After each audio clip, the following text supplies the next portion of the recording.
네, 할렐루야. 네, 추석 명절 잘 보내셨는지 모르겠습니다. 그리고 어느덧 또 10월이 되었습니다. 10월 한 달도 하나님의 은혜와 평강이 여러분들의 가정과 또 일터에 함께 하시기를 간절히 소망합니다. 네, 일주일에 한 번씩밖에 못 보는데 우리 따뜻하게 인사하겠습니다. 반갑습니다. 사랑합니다. 축복합니다.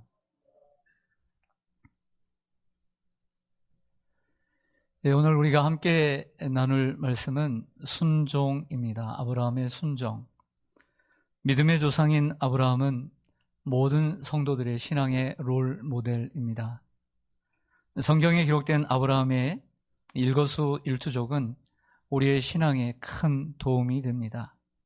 그 아브라함의 반복되는 실수와 연약함은 우리 성도들의 위로와 격려가 되고, 반대로 그 아브라함의 범접할 수 없는 믿음과 행위는 우리에게 큰 도전으로 남습니다. 아브라함의 믿음 가운데 빼놓을 수 없는 것은 순종입니다. 아브라함의 이야기가 10여 장 기록되어 있는데, 아브라함의 이야기의 시작도 순종이고 그리고 끝도 순종입니다. 아브라함의 인생의 믿음의 알파와 오메가는 순종입니다.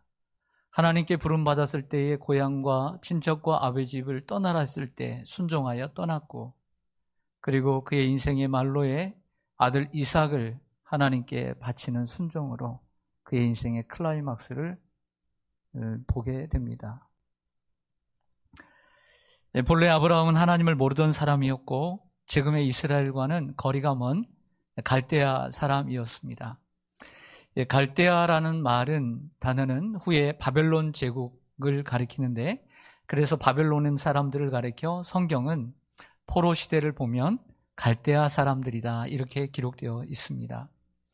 이 갈대아는 결국 메소포타미아 지역을 가리키는데요. 메소포타미아는 이 유프라테스 강과 그리고 티그리스 강 이 지역을 총망라해서 이야기를 합니다. 현재는 이 중동에 이란을 중심으로, 그리고 좀 가면 이라크, 그리고 이쪽으로는 시리아, 터키, 이란을 중심으로 하는 이 지역을 메소포타미아 지역이라고 이야기합니다. 사도행전 7장에 그 유명한 스데반의 설교가 나오는데요. 스데반이 그 한 번의 설교로 목숨과 바꾸게 되는데, 그 처음에 설교를 시작할 때 아브라함의 이야기를 이렇게 시작합니다. 사도행전 7장 2절을 보면 스데반이 이르되 여러분 부형들이여 들으소서, 우리 조상 아브라함이 하란에 있기 전 메소포타미아에 있을 때에 영광의 하나님이 그에게 보였다라고 했습니다. 스데반은 구약에서는 갈대아로 표현된 그 지역을 메소포타미아라고 얘기를 하고 있고, 그 아브라함에게 나타난 하나님을 영광의 하나님이라고 지칭하고 있다는 것입니다. 우리는 하나님께서 아브라함에게 어떤 방법으로 또 어떻게 나타나셨는지는 사실 모릅니다. 성경은 침묵하고 있기 때문이죠.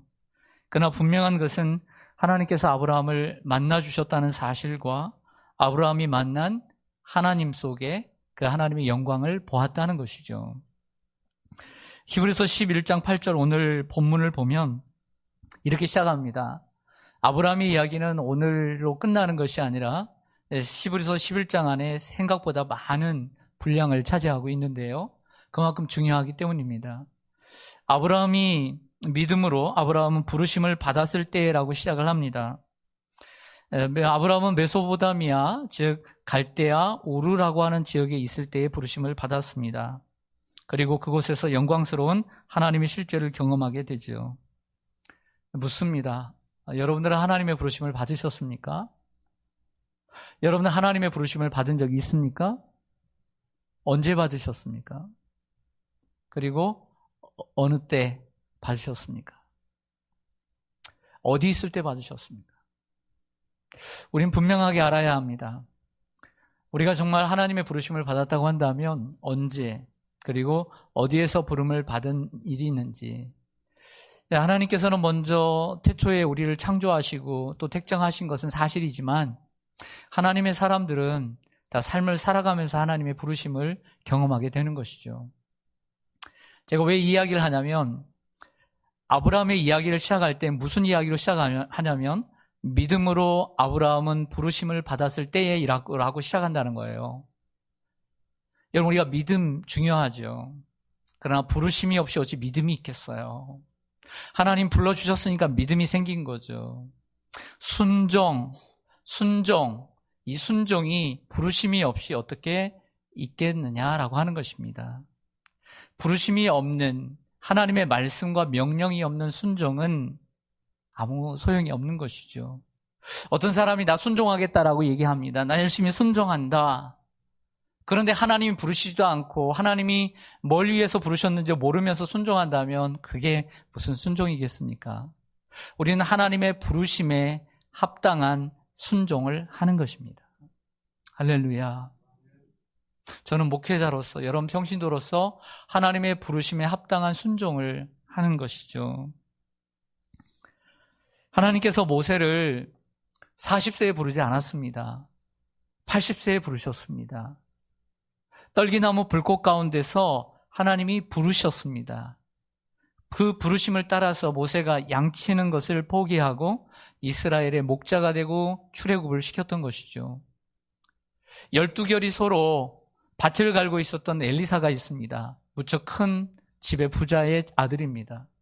하지만 엘리야가 찾아와서 자기의 겉옷을 벗어 그에게 던졌다는 것은 그를 부르는 신호입니다. 그 부르심 앞에 엘리사가 부모님께 가서 인사를 드리고 그리고 엘리야를 따랐던 것입니다. 예수님의 12제자들 보십시오. 예수님께서 그들을 나를 따르라 부르시니까 배와 그물을 버리고 예수님을 따르게 되었던 것이죠. 예수님을 믿는 성도들과 교회들을 핍박하고 다녔던 사울이 다메섹 도상에서 부활하신 예수님을 만났습니다. 그리고 그 예수님의 부르심을 들었습니다. 너는 이방인과 또 임금들과 이스라엘 백성들에게 하나님의 복음을 전할 나의 택한 그릇이다라고 불렀을 때에 순종하고 나갔던 것이죠. 사울은 나중에 바울 사도가 되는데 그가 하나님의 성경을 쓸 때마다, 편지를 쓸 때마다 항상 먼저 쓰는 내용이 있습니다. 한번 보시죠. 그의 첫 번째 책인 로마서, 연대기적은 아니지만 성경에 나오는 첫 번째 13개 가운데 첫 번째 책인 로마서 1장 1절에도 보면 이렇게 시작합니다. 예수 그리스도의 종 바울은 사도로 부르심을 받았다라고 얘기합니다. 부르심을 받지 않았으면 어떻게 나아가겠습니까? 부르심을 받지 않았으면 어떻게 믿음이 생기겠습니까? 부르심을 받지 않았으면 어떻게 순종하겠습니까? 부르심이 있어야 한다는 것을 먼저 말씀드리는 것입니다. 근데 그 부르심은 하나님의 복음을 위하여 택정함을 입었는데 이 복음이란 바로 예수 그리스도, 우리에게 기쁜 소식인 것이죠. 1장 5절과 6절에도 계속해서 가보면 이렇게 얘기합니다. 그로 말미암아 우리가 은혜와 사도의 직분을 받았다. 여기서 그는 예수 그리스도죠. 그의 이름을 위하여, 예수의 이름을 위하여 모든 이방인 중에서 믿어 순종하게 하나니. 자, 이 단어 기억하길 바랍니다. 우리 성경에는 단순하게 풀어서 믿어 순종하게 하나니라고 했을 때 그냥 읽고 지나가는 경우들이 너무 많다는 것입니다. 이 말은 믿음이라는 단어와 순종이라는 단어가 함께 공존하고 있다는 것을 봐야 합니다. 하나님께서 바울을 부르실 때에 주님의 이름을 위하여 증거할 때에 왜 부르셨는가? 믿고 순종하라고 부르셨다라고 하는 것입니다. 6절에 보면 너희도 그들 중에서 예수 그리스도의 것으로 부르심을 받은 자니라. 우리도 예수 그리스도의 것으로 부르심을 받은 줄로 믿습니다. 여러분도 예수 그리스도의 것으로 부르심을 받았습니까? 그러면 어떻게 해야 합니까? 믿어 순종해야 합니다. 자, 아까 좀 전에 1장 5절에 되어 있는 이 믿어 순종하게 하나니라고 하는 개역개정의 글을 킹제임스 버전은 뭐라고 영어 성경은 얘기하고 있냐면 obedience of faith라고 되어 있습니다. 믿음의 순종. 그러니까 킹제임스 버전을 보면 믿어 순종하게 하나니를 풀어 쓰지 않고 명사와 명사를 쓰고 있다는 것이죠. 믿음의 순종이라고 얘기하고 있습니다. NIV는 이렇게 얘기합니다. obedience, 순종이라는 것은 that 이하라는 거죠. comes from faith, 믿음으로부터 오는 것이다 라고 얘기합니다. 즉 우리가 예수 그리스도로부터 부르심을 받은 이유는 믿음으로부터 오는 순종에 이르게 하도록 부르심을 받았다는 것입니다. 멘튼이라고 하는 분은 이렇게 말했습니다. 순종은 믿음의 딸이다. 순종은 믿음의 딸이다. 우리가 하나님의 부르심을 입은 사람들이라면 순종하는 믿음이 있어야 함을 말씀하고 있는 것이죠. 결국 우리는 천국 가기 위해서 부르심을 받은 것 맞죠. 믿음 생활 잘하기 위해서 부르심을 받은 것 맞지요. 사역을 하나님께서 주신 그 사명을 감당하기 위해서 부르심을 받은 것 맞지만 더 정확하게 사도 바울이 말하고 있는 것은 순종하기 위해서 주님이 우리를 부르셨다라고 하는 것이에요. 우리가 예배를 드리라고, 우리가 그리스도인으로 살아가라고 귀한 것이죠. 우리가 구원받은 것, 천국의 소망을 가지고 천국의 티켓을 받은 것 중요하죠. 그러나 주님께서 우리를 부르신 목적은 거기에만 한정되지 않는다는 것이죠. 진정으로 더 사도 바울이 그토록 말하고 있는 것, 성경이 말하고 있는 것은 우리가 예수 그리스도를 믿어 순종에 이르게 하기 위하여 부르심을 받았다라고 하는 거예요.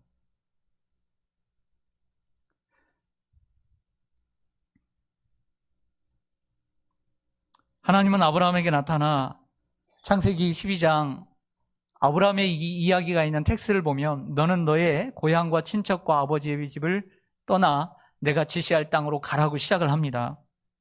그런데 하나님께서 아브라함에게 너는 서울로 가라, 너는 인천으로 가라, 너는 대전으로 가라, 너는 대구로 가라, 너는 부산으로 가라, 너는 광주로 가라 이렇게 말씀하지 않았거든요. 그렇게 말씀하시면 참 좋을 텐데 답답할 지경입니다. 히브리서 11장 8절을 다시 한번 볼까요? 오늘 본문을 보면 믿음으로 아브라함은 부르심을 받았을 때에 우리가 여기까지 공부했습니다. 그 다음에 나오는 단어가 뭐냐면 순종하여 장래의 유업으로 받을 땅, 우리가 잘 알고 있는 약속의 땅, 젖과 꿀이 흐르는 땅, 가나안 땅이지만 당시에는 몰랐던 거죠. 하지만 순종하여 나아갔다는 거예요. 갈 바를 알지 못하고 나아갔다. 우리가 알고 있는 약속의 땅 알지만 아브라함은 몰랐던 거죠. 이 이란이라고 하는 갈대아 우르에서 이스라엘까지 1000km가 넘습니다. 지도도 없고 하나님께서 영상으로 좀 가나안 땅은 이런 땅이다라고 좀 보여주셨으면 갈만할 텐데 아무것도 없습니다. 아브라함은 하나님의 부르심을 받았을 때 순종하여 나아갔습니다.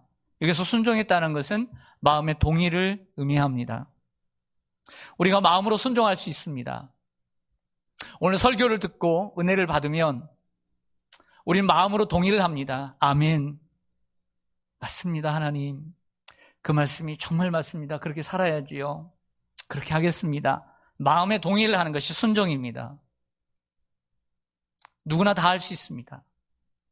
마음으로 동의할 수 있고 말로는 아멘할 수 있습니다. 아브라함은 거기서 멈추지 않고 나아갔습니다. 아브라함은 갈 바를 알지 못하고 나아갔습니다. 말로만이 아닌 행동으로 순종했던 것이죠. 그래서 아브라함의 믿음이 위대한 거예요. 그 마태복음 21장 말씀이 생각이 났습니다. 설교를 준비하다 보면 생각나는 성경의 말씀들이 있거든요. 그래서 계속 줄기를 따라가는 거예요. 마태복음 21장 28절 이하를 보면 예수님의 한 비유가 나옵니다. 포도원을 가지고 있는 한 주인이 두 아들이 있었습니다. 하루는 큰아들에게 얘야 오늘 포도원에 가서 일을 하라 라고 했더니 네 아버지 가겠나이다 라고 대답을 했는데 보니까 후에는 가지 않았어요. 둘째 아들에게 또 오늘 포도원에 가서 일 좀 하거라 그랬더니 싫어요 라고 거절하고 가버렸습니다. 근데 곰곰이 생각해 보니까 아버지에게 잘못했거든요. 이렇게 살아서는 안 되겠다라고 하고 뉘우치고 다시 포도원에 갔다라고 하는 비유가 있습니다. 여기에 나오는 마다들은 아브라함과 다른 대조적인 신앙을 가지고 있습니다. 말로는 순종하고 따르지만 행동으로 순종하지 않는 믿음을 갖고 있습니다. 어떻게 보면 우리 대부분은 마다들의 신앙을 갖고 있습니다. 앞에서는 교회에서는 순종을 합니다. 말로의 순종, 그리고 입술의 순종, 그리고 마음으로 순종 얼마든지 합니다. 그리고 결단합니다. 그러나 삶은 맏아들과 같습니다. 오늘 여기서 우리는 맏아들에게 손가락질 할 수 없습니다. 왜? 나 자신이기 때문입니다. 많은 사람들이 자신의 믿음에 대하여, 자신의 믿음의 경력에 대하여 자랑하고 이야기하고 그리고 많은 부분에 대해서 그 간증을 하지만 매우 공허한 경우가 많습니다. 늦더라도 둘째 아들처럼 뉘우치고 순종하는 성도가 되어야 합니다. 우리는 아브라함의 믿음을 통해서, 순종을 통해서 어떻게 순종해야 되는지 한번 생각해 보려고 합니다. 첫째로는 보이는 것으로 하지 말고 믿음으로 순종해야 합니다. 따라서 하겠습니다. 보이는 것으로 하지 말고 믿음으로 순종해야 한다. 하나님은 아브라함이 가야 할 땅을 구체적으로 말씀해 주지 않았습니다. 보여주지도 않았습니다. 보여주신다고 보여줄 땅으로 가라고 했지만 한꺼번에 보이지 않고 그의 걸음을 하루하루 인도할 뿐이었습니다. 지도나 영상을 통해 보여주지도 않았고 자세히 설명해 주지도 않았습니다. 그리고 그 땅이 어디에 있는지도 말씀해 주지 않았습니다. 그런데 아브라함은 보이는 것을 보고 간 것이 아니라 보이지 않는 것을 본 것처럼 보고 갔습니다. 그래서 믿음은 이렇게 정해야 합니다. 믿음은 보이는 것들에, 보이지 않는 것들의 증거다라고 얘기합니다. 결국 순종이란 보이는 것으로 하는 것이 아니라 믿음으로 하는 것임을 보여줍니다. 여러분, 저 아름다운 꽃이 있습니다. 저기 아름다운 꽃이 있으니 가서 꽃을 찾아서 너의 것을 하거라. 보여주었습니다. 그러면 가서 꽃을 찾기 쉽죠. 근데 있는지 없는지도 모르는데 거기에 뭐가 있다라고 말씀하는 것을 우리가 보고 가는 것이 믿음입니다. 근데 자꾸 우리는 보고 가려고 그래요.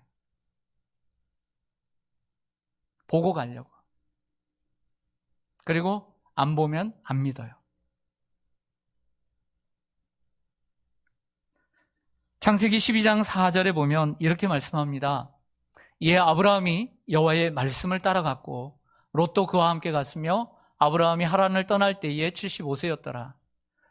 아브라함이 여호와의 말씀을 따라갔습니다. 결국 보이지 않는 것을 따라간다는 것은, 보이는 것을 보고 따라가는 것이 아니라 보이지 않는 것을 보고 따라간다는 것은 결국 하나님의 말씀을 믿고 따라간다는 거예요. 쉽게 얘기하겠습니다. 여러분들 천국 보셨습니까? 천국 보셨나요? 네? 그럼 어떻게 천국이 있는 걸 알고 가시죠? 네.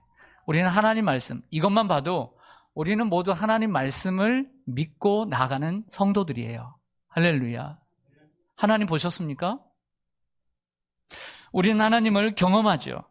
말씀을 통해, 기도를 통해, 찬양을 통해, 우리의 오감을 통해, 우리의 환경을 통해 하나님을 경험하는 것입니다. 그러니까 하나님을 경험하는 것이 하나님을 만나는 것이고 하나님을 보는 것입니다. 우리는 이미 말씀으로 말씀을 믿고 살아가고 있습니다. 아브라함은 자신의 눈에 보이는 대로 보이는 것을 따라 살지 않고 하나님의 말씀을 따라 살았습니다.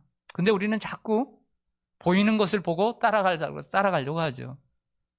신앙이 어리고 신앙이 순수했을 때, 그리고 우리가 가난하고 아무것도 없었을 때는 보이지 않는 것을 보이는 것처럼 믿고 주님을 따랐습니다. 근데 하나님께서 이렇게 수많은 축복을 주셨을 때 우리는 그 믿음은 퇴색되어지고 꼭 보이는 것만을 보려고 하는 믿음으로 가득 차 있지는 않습니까? 사실 그 고향과 친척과 아버지의 집을 떠난다는 것은 요즘 우리의 개념과는 다른 것입니다. 3,500년 전에 그런 이야기, 4,000년 전에 그런 이야기는 지금의 이야기가 됩니다. 그 베트남에 갔더니 그런 가이드가 그런 얘기를 하더라고요. 베트남 사람들은 태어난 그곳이 평생 살 곳이에요. 이사를 못 간다는 거예요. 그게 사회주의의 특징이라는 거죠. 그러면 그 사람들은 태어나면서 그것을 인식했을 때 나는 다른 곳으로, 나는 이사 갈 생각을 못하고 살아가는 거죠. 아브라함 당시에 그 정들었던 곳, 삶의 터전이 있던 곳, 부모와 형제가 있던 곳 떠나가기가 어찌 쉬웠겠습니까? 그것을 포기하고 가는 일은 힘든 일이었습니다. 제가 알고 있는 한 장로님이 계십니다. 군대에서 만나게 된 선임인데 그분은 대학원까지 졸업을 하고 병사로 왔습니다. 제대 후 20여 년 동안 한의원을 운영했습니다. 어느 날 갑자기 한의원을 그만뒀다는 소식을 들었습니다. 아직 한창인 50대의 나이임에도 불구하고 젊은 날 하나님께 받은 말씀과 사명을 따라 꿈이 있는 더 작은 사람들이라고 하는 사단법인을 세웠습니다. 더 작은 사람들을 위해서 찾아가는 이러한 단체입니다. 이분은 젊은 날 봉사의 꿈을 갖고 한의학과에 입학하게 됩니다. 이 일을 시작하기 전에도 교회와 연합해서 전국에 무료 진료를 하고 그리고 해외의 빈곤한 나라를 찾아 봉사활동을 매년 해오셨습니다. 그러다가 아직 더 일할 수 있는 나이임에도 불구하고 아직 자녀들이 어림에도 불구하고 하나님의 부르심을 순종하기 위해 그는 의료를 본격적으로 봉사하기 위해 한의원을 문 닫았습니다. 이렇게 하면 한의원이 장사가 안 돼서 그럴 거다라고 생각하는데 그렇지 않습니다. 너무 잘 되었습니다. 문 닫지 않고 다른 사람에게 인수인계를 했습니다. 지금은 해외 빈곤계층과 소외계층에 대한 구제사업과 장학사업에 힘쓰고 있고 국내외 의료활동을 봉사활동을 지속적으로 하고 있습니다. 올해도 보니까 이 코로나 상황 가운데서도 네팔과 필리핀의 대학생들에게 장학금을 전달했고 그리고 의무를 봐주고 그리고 학교를 건축하는 데도 힘쓰고 있습니다. 저는 이 장로님을 올해 딱 30년째 알고 지내고 있습니다. 그분이 신학의 길은 가지 않았지만 평신도로서 한의학을 통해 봉사하고자 하는 사명을 갖고 살았음을 저는 잘 알고 있습니다. 이 장로님은 눈에 보이는 이익을 위해 사는 것이 아니라 하나님의 말씀과 소명을 따라 살고 있는 것이죠. 이렇게 사는 것이 말씀을 따라 사는 것이고 그리고 이런 사람을 가리켜 순종의 사람이라고 할 수 있습니다. 믿음이란 그리고 순종이란 보이는 것을 따라서 하는 것이 아니라 보이지 않는 것을 믿음으로 말씀으로 믿고 따르는 것이 믿음인 줄 믿습니다. 둘째로 하나님의 명령이 혹독하고 비합리적일 때도 순종해야 합니다. 그런데 우리는 하나님의 명령이 합리적이기를 원합니다. 하나님의 명령이 논리적이고 이성적이고 그리고 우리의 생각에 딱 들어맞기를 원합니다. 하나님의 명령이 우리의 생각과 경험 속에 맞지 않으면 아니다라고 얘기합니다. 그리고 순종할 생각을 아예 하질 않습니다. 하지만 하나님의 명령은 대부분 비합리적일 경우가 많이 있습니다. 예를 들어서 여호수아 6장을 한번 생각해 보시죠. 여호수아가 가나안 땅에 입성을 할 때 첫 성인 여리고성의 앞에 있었습니다. 여리고성은 이중벽으로 되어 있습니다. 감히 무너뜨릴 수 없는 귀한 아주 엄청난 성입니다. 그러나 하나님은 뭐라고 말씀하시냐면 하루에 한 바퀴씩 이어서 6일 동안을 돌고 그리고 7일째는 7바퀴를 돌라고 말씀하십니다. 그리고 도는 순서와 그리고 방법을 다 가르쳐 주셨습니다. 이게 합리적일까요? 이게 논리적인가요? 이게 과학적인가요? 이게 군사적인가요? 비합리적이죠. 저 하늘에서 만나를 내려주셨듯이 저들에게 좀 싸울 만한 좀 좋은 무기를 좀 내려주시든지 아니면 그들에게 좀 우박을 내려주시든지 그렇게 하시지 여기를 뱅뱅 일주일 동안 돌라고 하십니다. 이게 이성적인 것입니까? 하나님의 명령은 이성적이지 않고 합리적이지 않을 때가 많습니다. 그 합리적이지 않은 것을 순종할 때 여리고성은 무너진 줄로 믿습니다. 누가복음 5장을 보면 하나님께서 시몬 베드로를 부르실 때 어부였던 이 베드로가 밤새 고기를 잡았습니다. 아침 일찍 해변가에서 말씀을 전하시던 예수님께서 베드로의 배가 들어오자 그 베드로의 배에 오르셨습니다. 그리고 베드로에게 말씀하십니다. 저 깊은 곳에 가서 그물을 던져라. 베드로는 밤새 고기를 잡았습니다. 그리고 그는 베테랑입니다. 그러나 이렇게 얘기합니다. 우리가 밤새 고기를 잡았는데 한 마리도 잡지 못했습니다. 하지만 말씀에 의지하여 그물을 내리리이다. 그 깊은 곳은 고기가 있을 수도 없고 그리고 있을 시간도 아니었습니다. 자꾸 우리는 경험적으로 하려고 합니다. 내 지식적으로 순종하려고 합니다. 그래서 순종을 못하는 거예요.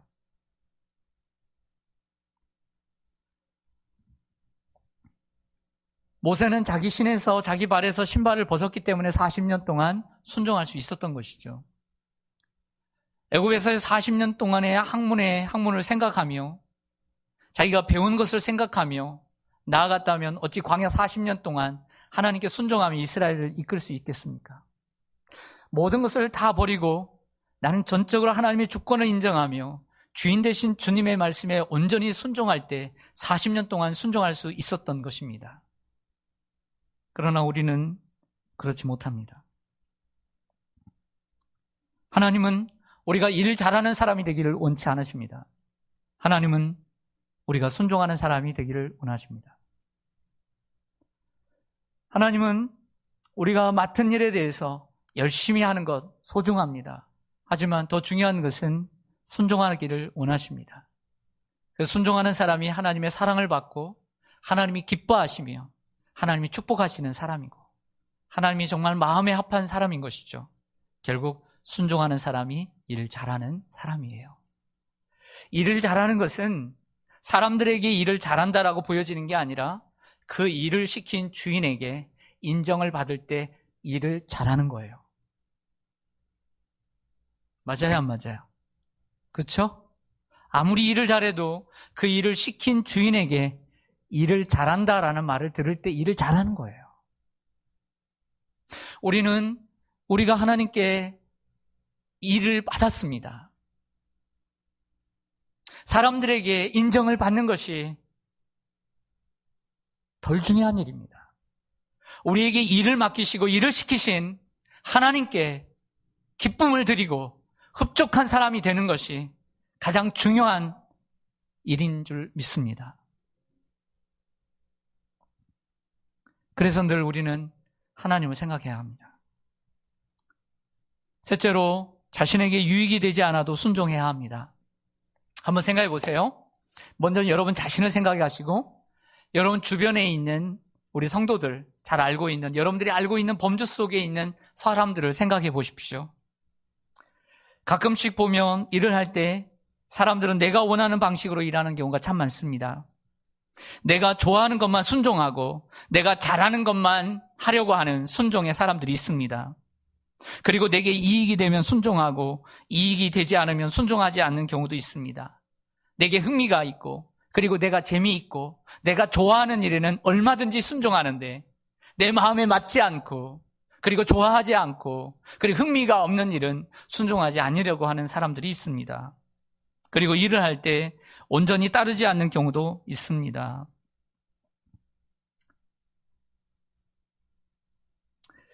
가슴 아픈 이야기가 있습니다.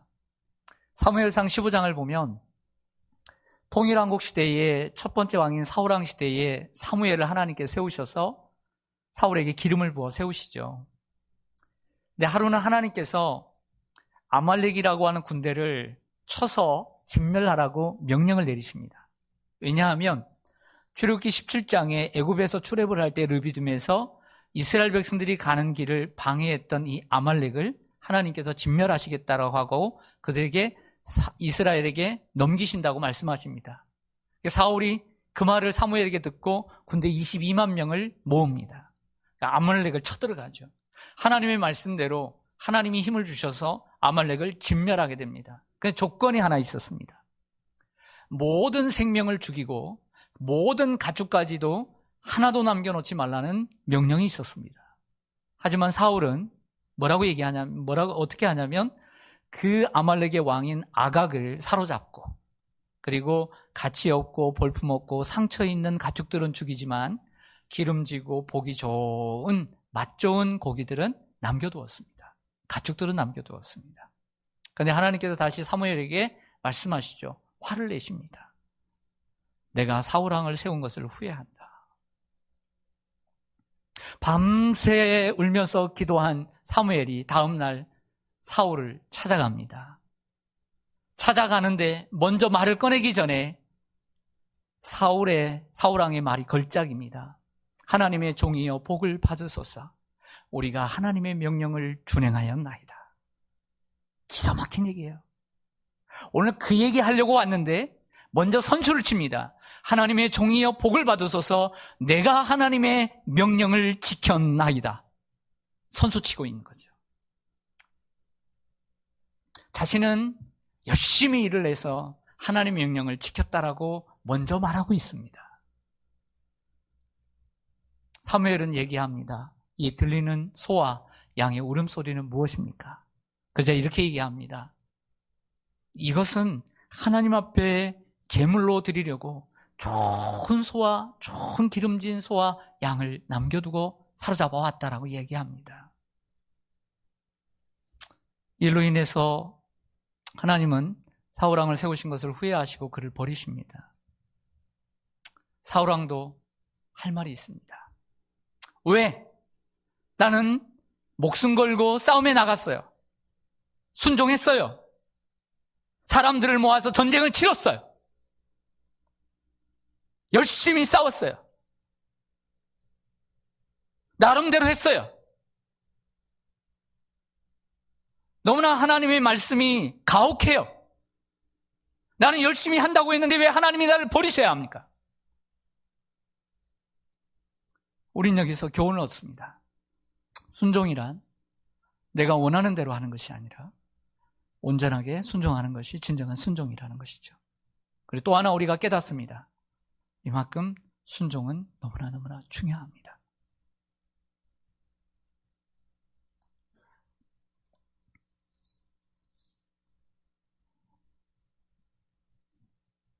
성도 여러분, 순종한다고 하면서 사울왕처럼 자신이 원하는 대로 순종하지는 않으십니까? 적당하게 순종하지 않으십니까? 그러니까 가끔씩 저희 사모에게 물을 때가 있습니다. 와, 저 집사님 왜 이렇게 하시는 거야? 이렇게 뜻밖의 이제 일이 있을 때 물어요. 그러면 우리 이제 성도님들하고 이제 교제를 하면서 이제 사모가 이제 들은 이야기를 듣습니다. 그건 뭐냐면 이런 얘기예요. 그 집사님이 왜 이렇게 해? 라고 했을 때 사모가 들은 얘기는 이렇습니다. 그때 하나님의 말씀을 들을 때, 설교를 들을 때 너무나 마음이 찔리고 아팠다는 거예요. 그래서 그때부터 하나님 앞에 이렇게 살고 있다라고 하는 거예요. 우리 성도들 중에는 이런 성도들이 있습니다. 하나님의 말씀을 듣고 그냥 마음으로만 순종하고 입술로만 아멘하는 성도만 있는 것이 아니라 하나님께서 주신 말씀을 사도 바울처럼 또 이 아브라함처럼 실천에 옮기는 성도들이 있어서 무척 기쁩니다. 아브라함의 위대함은 아들 이삭을 바치는 순종에서 드러납니다. 많은 세월이 흘렀습니다. 하나님은 아브라함을 찾아오시고 그리고 아브라함을 시험하십니다. 아들 이삭을 모리아 땅으로 데리고 가서 한 산에서 번제로 바치라고 합니다. 번제라는 것은 이 짐승의 생명을 끊고 그리고 각을 떠서 내장을 버리고 그리고 그 살을 태워서 드리는 것을 번제라고 합니다. 아브라함도 할 말이 있습니다. 내가 달라고 한 것도 아니고 하나님이 주신다고 해서 받았는데 왜 또 가져가시냐고 할 말이 있습니다. 하지만 아브라함은 그 말씀에 순종하여 3일 길을 걸어가 그 아들 이삭을 하나님께 번제로 바칩니다. 하나님은 그 모습을 보시고 아브라함을 인정하십니다. 그리고 이삭을 살리십니다. 아브라함의 믿음은 범접하기 힘든 믿음입니다. 넘사벽입니다. 자식을 드리는 순종의 믿음이기 때문이죠. 아브라함의 믿음은 본토 친척 아비집을 떠나는 순종으로부터 시작해서 아들 이삭을 바치는 순종으로 마감합니다. 아브라함의 믿음은 순종이에요. 그래서 우리는 아브라함에게서 순종을 배웁니다. 중요한 성경 구절 읽고 제가 정리하고 오늘 설교를 마치고자 합니다. 히브리서 5장 8절과 9절입니다. 그는 예수 그리스도입니다. 예수 그리스도가 하나님의 아들이시면서도 받으신 고난으로 순종함을 배워서 온전하게 되셨은즉 자기에게 순종하는 모든 자에게 영원한 구원의 근원이 되시고 라고 했습니다. 아브라함은 자기 아들을 바침으로써 우리에게 순종을 보여주었어요. 그런데 예수 그리스도는 자신을 하나님께 우리를 위해서 십자가에 내어주심으로 하나님께 대한 순종을 우리에게 보여주셨어요. 그래서 아브라함의 순종보다 위에 있는 것이 예수님의 순종이에요. 그리고 그 예수 그리스도는 예수 그리스도를 따르는 이들의 구원의 근원이 되신다라고 말씀하고 있습니다. 예수님에게 순종하는 모든 자에게. 성도 여러분, 그 히브리서 다음에 있는 야고보서 2장에 보면 21절에 이렇게 나옵니다. 우리 조상 아브라함이 그 아들 이삭을 바칠 때에 행함으로 의롭다 하심을 받은 것이라고 얘기하죠. 그러니까 행함을 강조하는 야고보서에서 행함으로 의롭다 하심을 받았다. 이삭을 바침으로써 그 행위를 하나님 받으셨죠. 그리고 이렇게 얘기합니다. 행함이 없는 믿음은 죽은 것이라. 제가 설교를 하면서 놀라운 것을 하나 또 깨달았습니다. 야고보가 얘기하는 그 행함은 결국 순종이라는 단어였다는 것이죠. 결국 행함이 없는 믿음이 죽은 믿음이라면 순종이 없는 믿음은 죽은 것이죠.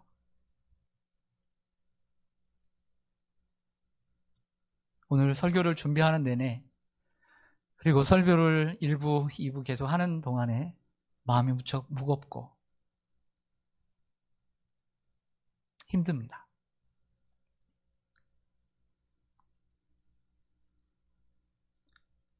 오늘 이 말씀 때문입니다. 우리 모두 이 말씀 앞에 우리의 믿음 생활을 돌아보기를 원합니다. 그리고 더 늦기 전에 포도원의 둘째 아들처럼 앞에서만 그렇게 하겠습니다 하고 뒤에서는 아무 순종도 없는 맏아들처럼 너무 오랫동안 살려고 하지 마시고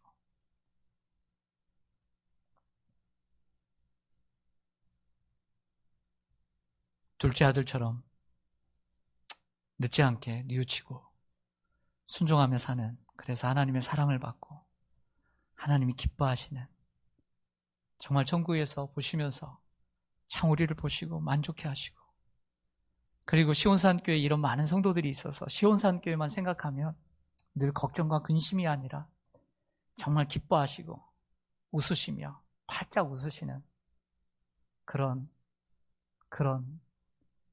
교회와 성도님들이 되기를 바랍니다. 네, 기도하겠습니다.